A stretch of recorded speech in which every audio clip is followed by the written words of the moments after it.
No one expected the weakest person in the station to change the fate of an entire galaxy. When the alarms faded and the crowd rushed past another forgotten victim, one ordinary human stopped. Minutes later, the alien woman everyone had abandoned opened her eyes and looked at the only face that had stayed beside her. Before the day was over, that single act of kindness would awaken an ancient secret powerful enough to shake civilizations, and every empire hunting her would soon learn the most dangerous force in the galaxy was not an army. It was a human who refused to give up. The trade station called Black Horizon never truly slept.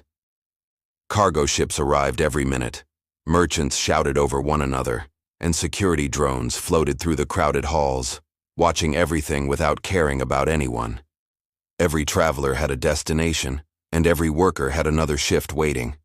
Near Dock 17, an injured alien woman lay against a broken cargo container. Her silver-blue skin had lost its glow. Strange crystal markings along her arms flickered weakly. One shoulder had been burned by plasma fire, and dark violet blood slowly spread across the cold metal floor. People noticed her. Then they looked away. Helping strangers was expensive. Helping aliens was dangerous. A maintenance drone hovered above her for only a moment. "Life signs unstable," it announced in a cold mechanical voice. "Non-essential rescue denied." The drone floated away. Another minute passed. Then someone stumbled over a loose cable. "Oh, come on," the young mechanic muttered as he nearly dropped his toolbox. He looked down. His eyes met hers. The alien woman barely managed to breathe. Fear filled her crystal blue eyes, but she was too weak to move. The mechanic slowly placed his toolbox on the floor. "You still with me?" he asked. She tried to answer. Nothing came out except a painful breath. People nearby stopped just long enough to watch. "Leave her," an old merchant warned. "Whatever happened to her isn't your problem." The mechanic ignored him. He knelt beside the stranger and carefully examined the wounds. Military plasma burns. Fresh. Someone had wanted her dead. "You'll get yourself killed," another traveler whispered. The mechanic looked up calmly. "Maybe," he replied, "but she's already dying." Without another word, he slipped one arm beneath her back and another beneath her legs. She was surprisingly light. As he lifted her, the crowd stepped aside. No one offered help. No one even asked if he needed it. A security officer approached. "Citizen, transporting an unidentified alien without authorization violates station regulations." The mechanic adjusted his grip. "Then write me a ticket." The officer hesitated. Rules were easy. Responsibility was harder. After several long seconds, the officer quietly stepped aside. The mechanic carried the woman through the station, while hundreds watched. His name was Nathan Cross. He repaired damaged life support systems for old freighters. His apartment was small, his savings almost gone, and most people barely remembered his name. But Nathan believed something simple. If something could still fight to survive, it deserved a chance. His workshop sat beneath the maintenance decks where few people ever visited. He gently placed the alien woman onto his repair table and cleared away scattered tools. "Let's see what we're dealing with." His medical scanner immediately flashed red. Unknown species, multiple organ failure, energy core destabilizing. "That's not helpful," Nathan sighed. He opened every repair manual he owned. Nothing matched her biology. So he did what humans often did when knowledge failed. He improvised. He converted a portable reactor into an energy stabilizer. He reshaped medical foam used for damaged spacecraft hulls. He carefully adjusted the room's atmosphere 1% at a time while watching every change in her breathing. Hour after hour passed. Several times he thought she would die. Then, just before station night cycle began, her fingers moved. Nathan immediately leaned closer. "Easy." Her eyes slowly opened. Large, bright, filled with confusion. She looked around the unfamiliar room before locking onto the human standing beside her. "You," she whispered. "You carried me." Nathan smiled with quiet relief. "Yeah. You weren't exactly having a good day." She stared at him in disbelief. "They left me. There was no anger in her voice, only heartbreak. Nathan nodded once. I know. Why? The question surprised him. What do you mean? Why save someone you do not know? Nathan thought for a moment. Finally, he shrugged. My mother always said that kindness isn't something you earn. It's something someone chooses. The alien closed her eyes. No one had ever answered her like that. Several silent minutes passed before she finally spoke again. My name is Lyra. Nathan. She looked at him carefully. You are human. I've been told. For the first time since waking up, the corner of her mouth lifted into the smallest smile. Then every light inside the workshop suddenly flickered. Nathan frowned. His communication screen activated by itself. Not because someone was calling, because every public channel on the station had been overridden. A deep mechanical voice echoed through every speaker. Attention all residents. A classified military asset has escaped lawful containment. Species designation, Asterian. Female. Critical threat level. A reward of 5 million credits has been authorized for information leading to immediate recovery. A three-dimensional image appeared above the screen. It was Lyra, exactly as she looked now. Nathan slowly turned toward her. She had become completely still. They found me, she whispered. A loud metallic sound echoed through the hallway outside. Heavy footsteps. More than one person. Then another sound. Weapons charging. Nathan quietly switched off every light inside the workshop. The room disappeared into darkness. Someone outside stopped at his door. A scanner swept across the metal wall. Another voice spoke through the corridor. Thermal readings detected. Search this room. Nathan's heart pounded. He wasn't a soldier. He wasn't a hero. He was just a mechanic with a toolbox and an impossible decision. He looked at Lyra. She was too weak to run, too injured to fight. Outside, the first cutting laser ignited against the workshop door, filling the room with glowing orange light. Nathan tightened his grip on an old plasma wrench. If the galaxy wanted this abandoned woman badly enough to send soldiers after her, then they would have to go through one stubborn human first. The cutting laser burned through the workshop door, sending sparks across the floor. Every second, the glowing line grew wider. Nathan knew the soldiers outside carried weapons far beyond anything a station mechanic could match. If they entered, the fight would end before it even began. He took one slow breath. Then he smiled. Stay quiet, he whispered to Lyra. She looked at him in confusion. You cannot defeat them. I don't plan to. Nathan rushed toward his cluttered workbench. He grabbed old maintenance drones, damaged wiring, broken sensor plates, and 3 cracked power cells. To anyone else, they looked like worthless junk. To Nathan, they were possibilities. He rewired the drones in less than 30 seconds.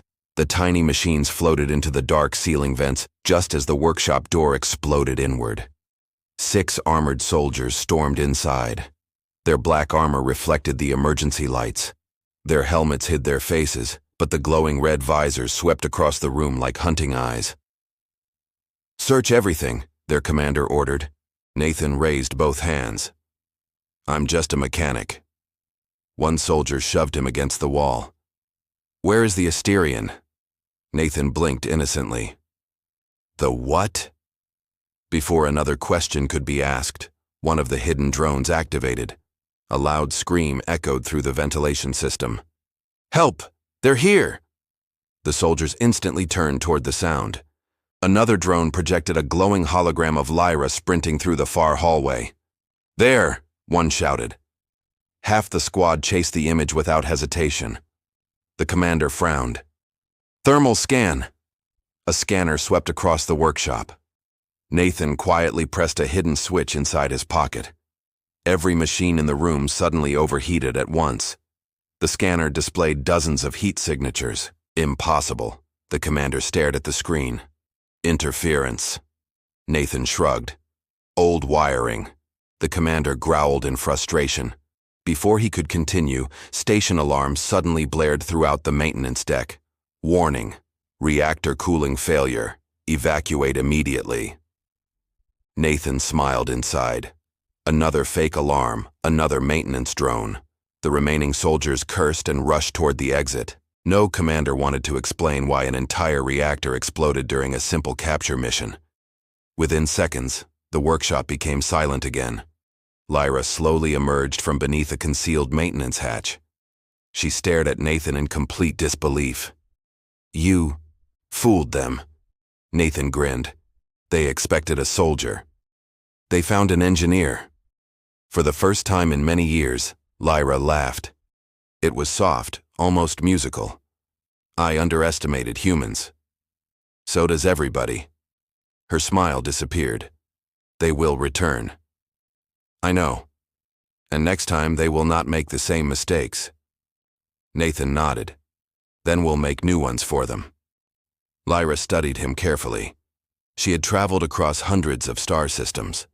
She had met brilliant scientists, fearless warriors, and powerful rulers. None of them behaved like this human. He faced impossible danger with nothing except tools, imagination, and stubborn confidence. It made no sense. Yet somehow, it worked. A sudden vibration interrupted their thoughts. Something inside Lyra's crystal markings began glowing brighter. She gasped. Nathan immediately supported her. "What happened?" "My core. The injuries damaged its seal." Blue light escaped through the glowing patterns across her skin. The room filled with strange symbols floating in the air. Nathan watched in amazement. The symbols connected together, forming an enormous three-dimensional star map. Thousands of unknown systems appeared before them. At the very center floated a single golden world surrounded by ancient symbols. Nathan stepped closer. "What is this?" Lyra's expression turned pale. "It cannot be. You know this place?" She nodded slowly. "It is a hidden archive. The oldest archive ever built." Nathan frowned. "So why is everyone trying to kill you?" "Because whoever controls that archive controls knowledge older than every modern empire." She looked directly into his eyes. The location was believed lost forever. Nathan looked back at the floating map. "So your body became the key." Silence filled the workshop. Far above them, dozens of warships suddenly entered orbit around Black Horizon Station. Every screen across the station activated automatically. A single message appeared in every language. "Surrender the Astarian immediately. Non-compliance will result in station termination." Nathan slowly looked through the small workshop window. Outside, enormous battleships surrounded the station like hungry wolves. Millions of innocent civilians were now trapped. Lyra closed her eyes. "This is my fault." Nathan shook his head. "No." He reached for his old toolbox. "It's theirs." He clipped the worn toolbox to his belt and looked toward the maintenance tunnels beneath the station. A slow smile crossed his face. "They brought the biggest fleet in this sector." Lyra looked at him. "What are you thinking?" Nathan's eyes sparkled with quiet determination. "They've spent centuries building perfect warships." He picked up an old repair wrench. "I've spent my whole life fixing things smarter people said couldn't be fixed." He opened the hidden maintenance hatch. "So let's show them what one determined human can do." Together they disappeared into the endless tunnels beneath Black Horizon Station, while above them an entire alien fleet prepared for war, completely unaware that their greatest enemy was no general, no admiral, and no superweapon. It was one ordinary human whose greatest weapon had always been the same, an impossible idea that refused to stay impossible. Nathan and Lyra moved through forgotten maintenance tunnels beneath Black Horizon Station while the enemy fleet surrounded the station above. Every corridor shook as massive warships locked their weapons onto the helpless civilians. Millions waited for someone to save them. No rescue fleet came. Nathan stopped before an ancient control room sealed behind rusted blast doors. "This station is older than anyone thinks," he said. Lyra looked around in surprise. "You know this place?" Nathan nodded. When I first worked here, I found blueprints that didn't match the official records. Someone built a second station underneath the first, then erased every trace of it. He forced the heavy door open. Inside waited rows of silent machines covered in dust. At the center stood an enormous quantum relay that had not been activated for centuries. Lyra's crystal markings suddenly glowed brighter than ever. "The archive," she whispered. "It isn't on a planet." Nathan looked at her. "What do you mean?" "The star map was never pointing toward a world." She slowly walked toward the relay. It was pointing here. The moment her hand touched the ancient machine, the entire underground chamber came alive. Blue light raced across the walls. Thousands of holograms appeared at once. Alien languages, star maps, scientific discoveries, medical knowledge, peace treaties, histories of civilizations that had disappeared millions of years ago. Nathan stared in silence. "This is the memory of the galaxy," Lyra finished. Before either of them could move, a calm voice echoed through the chamber. "Archive Guardian online." A figure made entirely of light appeared before them. It looked neither human nor alien. "I have waited 1,000,000 years for worthy successors." Suddenly the chamber shook violently. The enemy fleet had found them. Explosions echoed above. The Guardian looked toward Nathan. "The empires seek my knowledge for conquest." Then it looked at Lyra. "You carried the final key." Finally, its glowing eyes rested on Nathan. "But neither of you completed the test." Nathan frowned. "There was a test?" The Guardian nodded. "Every advanced civilization desired this archive. Only one species chose compassion before power." Images appeared around the room. Nathan saw recordings from countless civilizations. Many discovered injured strangers. Most ignored them. Some captured them. Others demanded payment before helping. Only one recording ended differently. It showed Nathan lifting Lyra from the station floor without asking who she was or what she could offer. The Guardian smiled. Humanity passed. Outside, the fleet commander finally breached the underground chamber. Dozens of soldiers surrounded Nathan and Lyra. Their commander stepped forward. "Hand over the archive." Nathan quietly stepped between the soldiers and Lyra. "You crossed an entire sector for knowledge," the commander smiled. "And now it belongs to us." The Guardian interrupted. "No." Every weapon in the room instantly shut down. Every battleship orbiting the station lost power at the same moment. Across space, thousands of warships became silent pieces of metal. The commander stared in horror. "What have you done?" "I have judged." The Guardian turned toward Nathan. "For 1,000,000 years I searched for a civilization whose first instinct was not conquest, but kindness." Nathan shook his head. "I'm nobody. I fix broken machines." The Guardian answered softly. "Exactly. It is easy to build weapons. It is far harder to repair what others abandon." The archive transferred itself into Earth's communication network, not as a weapon, not as a secret, but as a gift shared freely with every peaceful civilization willing to learn together. Instantly, diseases that had existed for centuries became curable. Clean energy spread across hundreds of worlds. Starvation disappeared from entire sectors.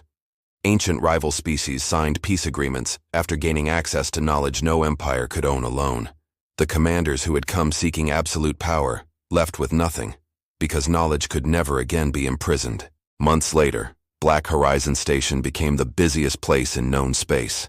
Not because of trade, because people came to witness the place where one unknown human mechanic had changed galactic history without firing a single shot. Nathan refused every title offered to him.